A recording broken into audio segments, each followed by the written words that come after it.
Hello everybody.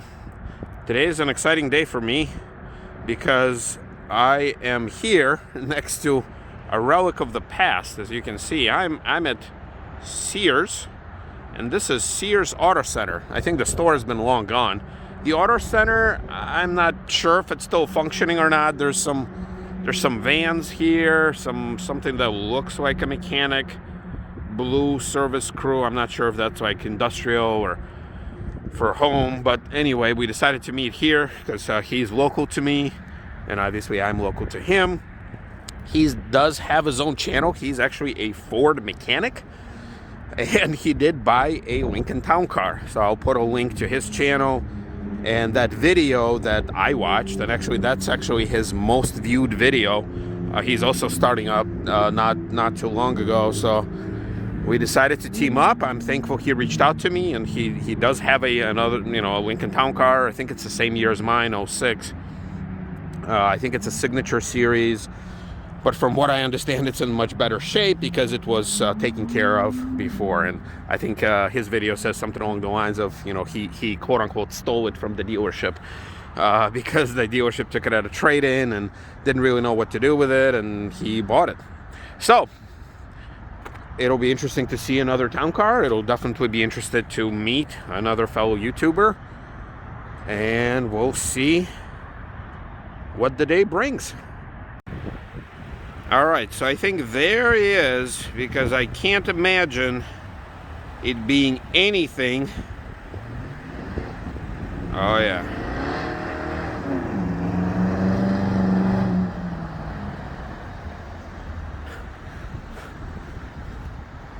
Well, he knows how to make a grand entrance. That's what I'm talking about.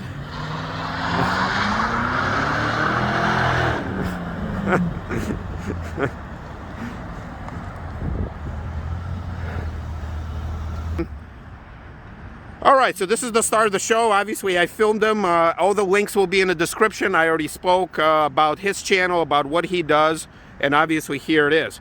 So, Rich, why don't you tell me anything and everything my viewers, as you know on my channel, would like to know about your car? So this car came from like an 85-year-old man. He couldn't get up and down anymore, and he wanted to switch over into like a Ford Edge, something a little higher. So when this car got traded in, it sat in the back of the lot, and nobody did anything with it. And I kept looking at it and kept looking at it, and at first I was like, man, that car's kind of ugly. And then I was like, that car's not very ugly. That's actually pretty nice. And then I would look at it, and then I went up to the sales manager and I said, I need that car. And he said, well, why are you interested in it? I said, do you understand that that's considered like the 500,000-mile car? That car, they don't really break down. They last forever. And that's something that I'm interested in. So I went and I purchased the car. I haggled with them a little bit. I ended up picking this car up for like $1,500. The motor was gone through, the transmission was gone through at 35,000 miles because the old man tried to do his own spark plugs, but he screwed up the cylinder head holes where the spark plug goes in. So they went in, they refreshed everything. He did a little damage to the motor, so everything's like brand new. Okay, so from 30,000 miles until now, 210,000 miles, this car's been no problems, never really been into the shop for anything serious, and I absolutely love this car. It's a joy to have it. It's got some minor modifications to it, but nothing crazy, and if you guys want to take a look at it. All right, and I guess, may I ask, is this your only car, or is this your second car or third? What? So this is my primary car because I enjoy driving it so much. I do have a second truck. It's a 2001 Dodge Ram, but this is what I drive every day. Okay, so daily driver. All right, cool, awesome. So yeah, so I already see some modification, obviously, up front, but yeah, whatever you think would be of interest, go ahead. So the factory lights, they like to leak on these, and sometimes you can reseal them by reheating up the edges and regluing them. I just chose to go with a back black aftermarket light because it was, instead of paying the $300 from the factory for a new set, it was like $115 for a set of back black lights, and I kind of like them better. All right. So that was the first modification I did to it. The second thing that I did was I have in this car a Ford Racing 373 ring and pinion. This car could be built with a 273 or a 327. I wanted more. So I went with a 373 ring and pinion from Ford Racing. You could also get a 27 spline axle in this car or a 31 spline axle. The 31 spline axle, what was in the Cobra, that's the one that they put in there. This one has a 31 spline axle from the factory, so I didn't have to change that. Some of them did, some of them didn't. So if anybody's interested in me running the VIN to tell them what they have, I can do that for them. Nice set of Kelly tires all the way around. I do have the typical corrosion on the lip. Yep, I have that too. Most of them have. I recently pulled the brakes off of it, painted the calipers, the rotors, the backing plate, resurfaced all the rotors and stuff, new brake pads. You know, that's all typical maintenance stuff. But these cars never really need anything. I painted the insides of the outer skirt just to dress it up a little bit. I can see that these are not original. These center caps are not original to this particular wheel. I ordered this one, and they sent me the wrong one off of eBay. So what I did, just to dress it up for right now, is I pulled this cap off and I broke every other plastic cap, and then I just popped it on. Gotcha. Because I wanted something. Yeah. I just actually got a full set in, so that's going to be nice when I put them on there because I want to get these wheels dipped. Okay. Keypads. The keypad on this thing, it does work. Yours works? Yes. I like the fact that these never really fail. They never really had problems. Yeah, I have used it on mine on several occasions, specifically for their purpose of locking the key inside and then unlocking it. So there's ways that you can program the keys from here. You can do a number of things right here. You can put new pin codes in from right here. So Nope. It's fine. So it worked, and it's just your regular town car, you know. I rest my arm here all the time, so you got your typical arm stains and stuff like that, but the rest of the car, I've had it in the detail shop several times already. I usually have the car detailed completely about once a month. They'll take it in, shampoo the carpets and everything. One of the biggest issues that I see with these cars is this handle strap likes to come off of it. Oh, yes.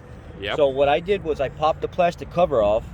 I reset the screw back in there, but before I put it in there all the way, I took a tube of Ultra Gray or T357 from Ford, and I put just a little dab of silicone behind it, and then I tightened it up behind the silicone, and that stuff hardens so hard that it actually doesn't let it come out anymore. It's been like that for months now, and it doesn't come loose anymore. All right. So that's a modification that somebody can do. Gotcha.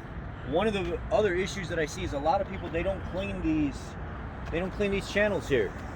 They don't clean the weather strips. And a lot of these are actually, they're a double feature. They actually have drains in them, in the bottom of them. So I clean the channels around my window. I clean the channels around the doors. And I try to make sure these are super, super clean, because this is part of the problem why some people get the leaks. It'll back up, it'll fall through the door, it'll go around the door jamb down into the floor. That's a typical town car leak. And this is from a person, I've experienced a leak. That's a different story. Yeah, mine was different, but yes, a leak nonetheless. The one that you did is the same one that I did, except I did it a little bit different. There's when we go to the other that's side, fine. I'll point that out. I will. But everything. Yeah, nice, super clean, good leather. I see. I'm going to show you when we get to the other side how I figured out why there was a leak. Okay. Because somebody didn't tell me something when I bought this car. Gotcha. And I did watch your video on that as well. But I didn't tell you. I was too embarrassed at the time. Okay. Everything works. The airbag on-off switch, the fuel release door. So just your typical stuff. You know, the motor still works to pull the trunk down. Yep. Got to get that. Oh yeah. Is that the one you were talking about in your video where you had? Yes. Yeah. Mine, a couple letters came off. I just glued them back on. The strips like to pop out right here. Yes, mine is popping out right now. So I actually went and found some clips that I had from a previous job that were the same, and I popped them back in there, and I pushed it all back in because I can't stand it. I'm like you, when something goes wrong, I'm like, yes, I need to have it fixed. Yep. So here's how I found out something was going on, and somebody hid this from me. When I pulled the carpet up, or I was trying to clean in here, I see the floor. Oh, okay. So the carpet cake was cut out. They cut a hole in the carpet and then took towels and put it on there and then took the water out and never fixed the leak. So they pretended like that was gonna do it. Yeah, so when I first got the car, I smelled the mildew inside, which typically these Lincolns, when they haven't been fixed and nobody's actually shampooed everything, you get that mildew smell. So I actually took it to a professional person to detail everything and do the carpet over and over and over. And you had a video on that too. And I had a video on that. It Yep. came out gorgeous, and I haven't had that smell back since then. You know, just All right, good stuff. Yeah. really clean. And then both of our cars have that two-tone, because some of them are all tan inside, or all gray, or all black. Right. We have the same setup where it's I like tan on that. the bottom and gray. To me, it's it's more attractive. I agree. All right, so let's do the whole hood. Obviously, you being a mechanic, you have an unfair advantage, like most normal folks do not. Plus, you work at a dealership, so you have a little sway in that. So recently, I had to do the EGR valve. It went out, and I did another video on it, but I deleted it because I wasn't happy with my presentation. What ends up going bad is the sensor in the top of this. It's not so much the EGR valve itself, it's the sensor that goes bad. It's better to just, a lot of people try, oh, why does it do this? Why does it do that? You know, all this. If you've got a simple EGR code, don't worry about all that, just replace it. I mean, when it comes down to it, at the end of the day, everything that goes on inside this is all inside this unit. So it doesn't matter what's wrong with it. You know something inside there is what's wrong. Okay, just gotcha. replace it. The day I bought it, that went out. Oh yes, you mentioned that in the video, alternator. The day I bought it, I made it like 6 miles, and I was like, oh, this thing is glorious. This is beautiful. The ride is amazing. And then I seen the lights fluttering, and then the dash went out. Okay. And then the headlights started to go down, and then I only had marker lights, and it was late at night, and I was like, I can't even see what's in front of me. Well, these alternators go out, and they take everything out. The car starts shutting down the circuit slowly. Yeah. There's a couple modifications I made here. I don't like the full skirt, so I actually cut a hole out inside the plastic back here. Oh, okay, I you see might that. have to come from this Yeah, way yeah, to that's see right, it. that's right. Okay, yep.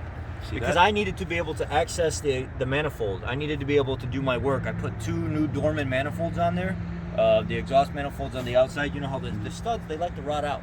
I personally do not know that, but So I'm here. sure other people, they know that. Down here on the side, these 2 I manifolds. see that. Yep, I see that. They're new and they have new studs, but I could not stand having the old rotten bolts on there. I had to replace them. Gotcha. Okay. The leak that I did here. Yes. Here's what I found. When I pulled this panel and stuff off, I couldn't find anything that wasn't operating correctly. What I didn't like was how this guy, the debris was in here. Water was filling up inside the box.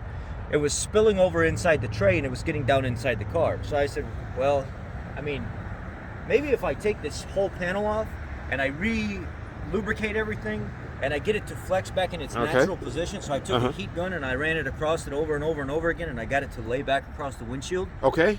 Then it started shedding the water perfectly fine again, and I didn't have to. So that's probably what I have happening on this side, which I can show you in my segment. Yeah, for me, this was not making a contact point with the windshield. It was like a bow. When you go down the road and the air pushes up against this, it actually helps press. You see, I'm barely touching, and you can see the water's moving there, and I'm not even the air coming across. With one exception, on yours it's very, very little. On mine it was I stuck 2 fingers in mine, so that's probably what. So that's why I pulled all that apart and took a heat gun and just kind of kept working it back and forth and cleaning it up, and it all sat back down in there. But one of the biggest problems is that hole over there plugs up with debris. Yes. And people don't clean it out, and then it backs up. Even on like the Interceptors or the Grand Marquis, that little tray back underneath there, underneath that one single point, there's a little tray here, and you could take the screws out of the tray, and underneath that tray is a piece of foam. The best thing to do is just scrape all that foam out of there and re-silicone the whole base and put it back down. Yes. So that's the gist of the car. All right. Minor modifications. I have to send it off for a tune. The motor will be tuned in the next couple of weeks. I have to have it tuned for the new ring and pinion because the car doesn't know exactly how fast it's going. So now that I've done everything, if I'm doing 83 mile an hour, I'm actually only doing 70. Okay. Because it needs to relearn that new gear ratio in the rear. Oh, understood. Yes. All right. That'll be the next project. Okay. All right. Well, thank you so much. Let me do just a quick sweep, and we'll wrap it up. And yeah, the car looks great. Nice color. Some of the similarities, and this is an 06, right? Yes. Yep. So same year as mine.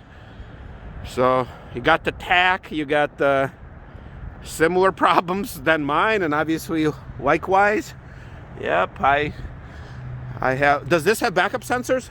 Yes. Yes. Okay. So it's inside. This old man would take this on road trips, and the thing that he would carry the bicycle on, it Uh-huh. was the beat on the back. of Okay. this. Yep. And I had to take all that stuff off. I didn't like that on my car. Gotcha. I had a very crazy backup camera that somebody put in. The first thing I did, was I took it off. Yeah, I don't want that. All right. Okay, Rich. Well, thank you so much. There will definitely be a link. Well, I already mentioned it several times for his channel and for his town car. And we'll see you guys next time.